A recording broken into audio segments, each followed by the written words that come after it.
गोरखपुर से बाग एक्सप्रेस पकड़ के मैं पहुंचा था काठगोदाम और वहां से शेयर टैक्सी में मैंने विजिट किया था गोलू देवता मंदिर और कैंची धाम। उसके बाद मैंने 25 रुपए की बस ली थी भोवाली से और पहुंच गया था नैनीताल।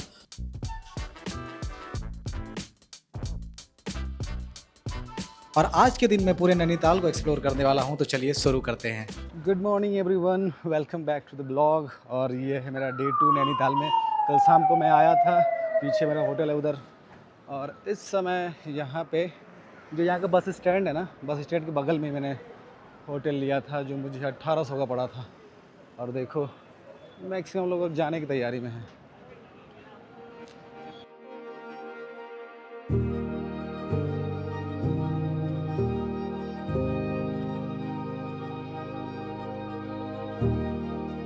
अभी कितनी शांति है पूरे मॉल रोड पे।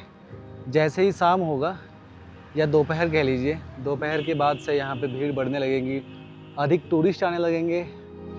और आज तो खैर संडे है, मैक्सिमम टूरिस्ट तो कल ही आ गए थे, जिसकी वजह से मुझे जो होटल का प्राइस है वो ज़्यादा देना पड़ा था। बाकी झील का नज़ारा काफ़ी बढ़िया है, काफ़ी शांत और अच्छा लग रहा है। इससे भी अगर आपको लेस क्राउडेड वाले झील में जाना है ना, तो उसके लिए you have to go to Bhimtal और सातताल। वो आपको सेम वाइब देगा। लेक के किनारे आप चारों तरफ घूमेंगे, फ़ोटोज़ वीडियोज़ बाकी जो जिसके लिए लोग आते हैं वो करेंगे। और साथ ही आपको शांति भी मिलेगी, इतनी भीड़ भाड़ नहीं रहेगी। मैं नैनी लेक घूमने इतना सुबह निकल लिया था कि उस समय कोई नहीं था। टूरिस्ट के नाम पे केवल मैं ही दिख रहा था और कुछ लोकल्स थे जो एक्सरसाइज कर रहे थे और रनिंग कर रहे थे। देखो वाइट वाइट ये पूरा गिरा हुआ है यहाँ पे। इस पेड़ का नाम तो मुझे नहीं पता है ये क्या है, बट इस पे से ये सफ़ेद सफ़ेद गिर रहा है यहाँ पे जो कि ऐसा एहसास दिला रहा है जैसे स्नोफॉल हो रही है। छोटा छोटा जैसे स्नोफॉल होता है ना, हल्का हल्का, वैसे हो रहा है। सुबह की शांति में नैनी लेक एक्सप्लोर करने के बाद अब बारी थी होटल से चेकआउट करने की। तो मैं वापस होटल गया और चेकआउट करके बैग अपना लेके निकल लिया नैना देवी टेम्पल देखने के लिए। यहाँ तो लोग नहा रहे हैं, यहाँ लोग नहा रहे हैं। मुझे पता भी नहीं था कि नैनी झील में नहा सकते हैं। पहाड़ों की धूप बड़ी खतरनाक होती है। अभी 8:10 हो रहा है और अब धूप ऐसे चेहरे पर लगने लगी है मानो कि 12 या 1 बज गए हों। मैंने होटल से चेकआउट कर दिया है और मैं फ़िलहाल जा रहा हूँ नैना देवी टेम्पल, जो कि मेरे होटल से लगभग अराउंड 800 मीटर था। वॉकिंग करके मैं जा रहा हूँ। उसके बाद फिर वहाँ से मैं ऊपर चला जाऊँगा स्नो व्यू पॉइंट पे, जहाँ जाने में मुझे लगेगा लगभग 1.5 घंटे का ट्रैक करना पड़ेगा।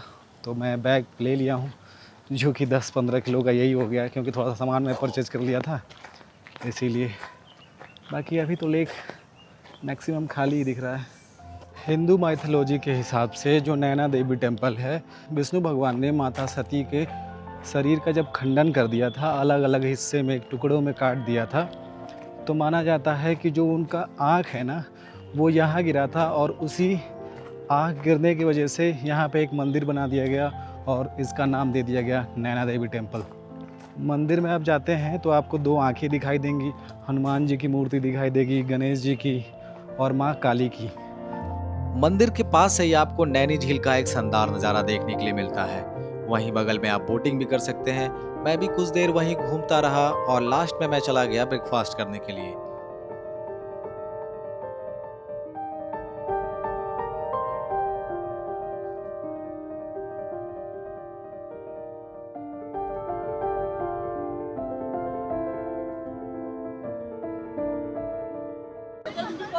एक कटल सिंगल।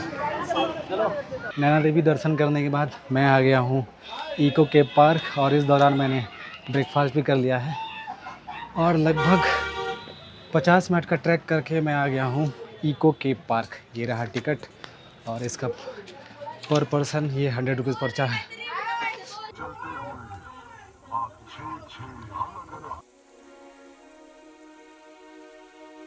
आज मैं एक्सप्लोर कर रहा हूँ नैनीताल का एक unique attraction eco cave park. इसमें कहीं आपको क्रॉल करना पड़ेगा, कहीं बैंड होना पड़ेगा और कहीं पतले सकरे रास्तों से होते हुए आपको निकलना पड़ेगा। तो आइए आपको घुमाते हैं इको केप पार्क।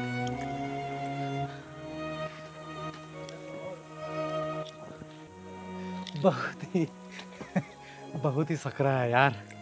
इस केव की जो डिज़ाइन है वो रिप्रेजेंट करती है एनिमल्स के नेचुरल हैबिटेट को, जैसे कि टाइगर कैसे रहता है, पैंथर कैसे रहते हैं, फॉक्स कैसे रहती हैं। कहीं कहीं पे जब मैं जा रहा था तो मेरा बैग तो एक्चुअली काफ़ी भारी था और रास्ता इतना सकरा था कि मैं उसके बीच से निकल नहीं पा रहा था। मुझे बैग उतारना पड़ रहा था, फिर क्रॉल करते हुए कैसे कैसे करके मैं निकल रहा था। तो काफ़ी बढ़िया एक्टिविटी है, अगर आप करना चाहते हैं तो 1 से 2 घंटे की एक्टिविटी है। आप बच्चों और फैमिली के साथ जाके काफ़ी अच्छा टाइम स्पेंड कर सकते हैं अगर आप नैनीताल जा रहे हैं तो। बेसिकली जो इको केव पार्क है वो फैमिली वालों के लिए है। बच्चों के साथ, फैमिली के साथ आप आते हैं और ये छोटी सी पहाड़ी है जिसके अंदर पहले से ही ना केव नुमा स्ट्रक्चर बना रहा है।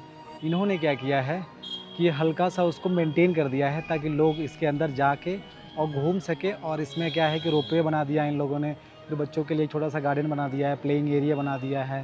तो कुल मिला के क्या है, एक फैमिली पैकेज है, फैमिली वाले यहाँ पे आ सकते हैं। बैग लेके चलने में हालत ख़राब हो रही है यार। मेरा बैग हल्का ही था, मैं कपड़ा वपड़ा कुछ लेके नहीं आया था, बस ये एक पेयर कपड़ा था जिसको मैं पहन के आया था। बट यहाँ आने के बाद ना वाइट कलर का था, वो गंदा हो गया, तो फिर मैंने इसको परचेज़ किया, एक लोअर परचेज़ किया। तो फिर जो बाकी था इसको तो मैं पहन लिया हूँ, ये टी शर्ट और बाकी सारी चीज़ें। अब जो कपड़े थे वो अंदर रख दिए हैं, फिर से प्रसाद है, बाकी सारी चीज़ें हैं, तो अब भर गया है बैग पूरा एकदम, जितनी इसकी कैपेसिटी है फुल हो चुकी है। अभी जो मेरा एलिवेशन है वो 2070 मीटर है और चलने में काफ़ी थकावट हो रही है। मैं रहता हूँ भाई 80 मीटर पे गोरखपुर में, और यहाँ पे 2000 मीटर एलिवेशन है, चलने में एकदम हालत ख़राब हो रहा है। अभी जो जा रहे हैं वो और ऊंचा है। हाँ, ये तो सीधी स्ट्रेट चली जाएगी, क्या कहते हैं, ट्रेल है या क्या सीढ़ी है? ऐसी है। ऐसे रास्ता होगा। हाँ तो जंगल का रास्ता, ट्रैकिंग मतलब ऐसा कुछ नहीं है। ओके, ठीक है, चलने वाला। ये सीढ़ी लेके हाँ, वहाँ से राइट चले जाना, तो वहाँ भी 200 मीटर आगे जाना आप। ठीक है, 200 मीटर पड़ेगा आपको। राइट लेके 200 मीटर। हाँ, ओके। तो चल जाना, पैदल रास्ता होगा।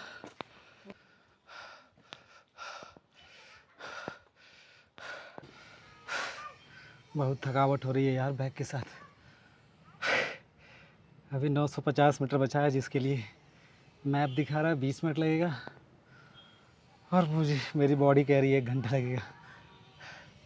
देखो यहाँ से भी लेक दिखाई दे रहा है, वो वहाँ दूर है उधर।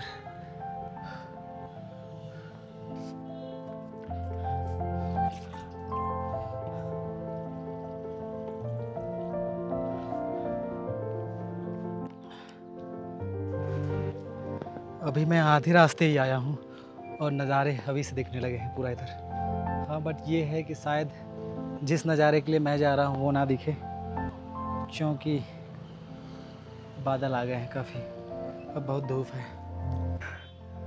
इन नज़ारों को देखो, ये छोटा सा रेस्ट एरिया देखो, और ये रहा मैं,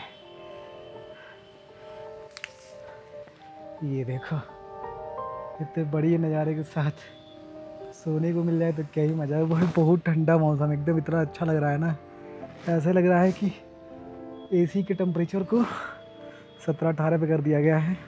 शर्ट ये ऊपर वाला निकालते ही ऐसे हल्का हल्का ठंड लग रहा है। पानी जो मैं फिल किया हूँ वो एकदम ठंडा है। और मेरे इधर पीछे देखो एक शिव जी का टेम्पल है, काफ़ी पीसफुल वाइब है। ट्रैक करने का ये सबसे बढ़िया रिवॉर्ड होता है, आपको एक पॉइंट ऐसी मिलती है ना जहाँ पे कोई नहीं रहता, केवल आप रहते हैं और आपके व्यूअर रहते हैं और कोई नहीं। बहुत मस्त है।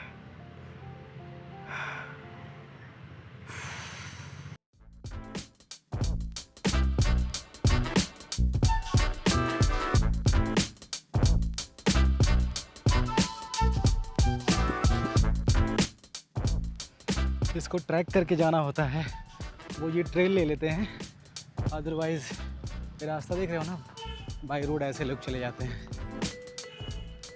मैं अकेले 50 रुपीज़। एक कुरकुरा है, 2 बिस्किट है, 3 पैकेट और एक बोतल वापसी में चेक कराओगे नहीं तो फाइन। देखो पीछे यहाँ पे है टिकट काउंटर, यहाँ से आपको टिकट मिल जाता है 50 रुपये पर पर्सन के हिसाब से। और आपके पास जो भी प्लास्टिक के मटेरियल्स हैं ना, मतलब कुरकुरे ले जा रहे हैं, बॉटल ले जा रहे हैं, या इवन प्लास्टिक का कोई सामान लिए हैं तो आपको अपने टिकट पे उसको नोट कराना है और वापस आके चेक भी कराना होता है, ताकि इससे ये पता चल सके कि आप कोई गंदगी नहीं फैला रहे हैं। टिकट परचेज करने का जो काउंटर था वहाँ मुझे 2 दोस्त मिल गए ग्वालियर के, और उन्हें भी नैना पीक ईस्ट का ट्रैक करना था। फिर उन्होंने मुझसे पूछा, भैया क्या आप भी ऊपर ट्रैक के लिए जा रहे हैं? मैंने कहा हाँ। फिर हम तीनों साथ हो गए और साथ ही हमने पूरा ट्रैक कवर किया और काफ़ी अच्छा लगा उनके साथ।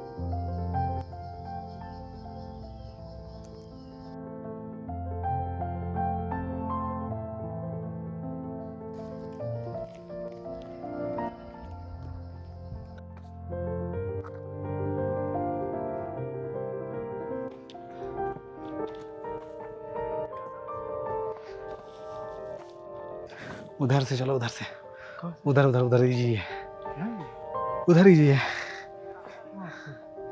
हाँ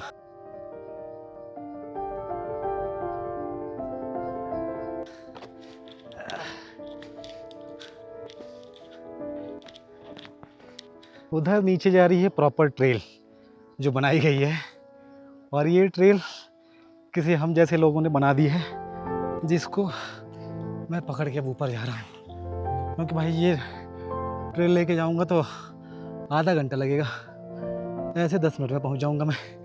तो भाई की हालत ख़राब हो गई। सूरज एकदम ठीक हमारे ऊपर है और लगभग 3 घंटे के ट्रैक के बाद हम लोग पहुँच गए हैं नैना पीक ईस्ट। ओह भाई साहब,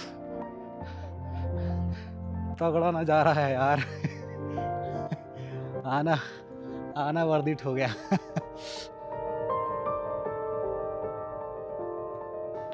this is the Naina peak, the highest point in Nainital.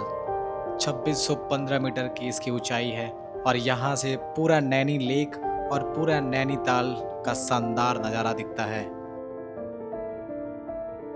मैंने तो ट्रैक स्टार्ट करने में काफ़ी लेट कर दिया था, लेकिन अगर आप सुबह ट्रैक स्टार्ट करते हैं और यहाँ पर 9 या 10 बजे तक पहुँचते हैं तो आपको स्नो कवर्ड माउंटेन्स देखने के लिए मिल जाएंगे, और साथ ही पूरा क्लियर वेदर रहता है तो आपको ढेर सारे माउंटेनियस रेंज और इवन नैना देवी मंदिर भी दिखता है ऑन क्लियर डे।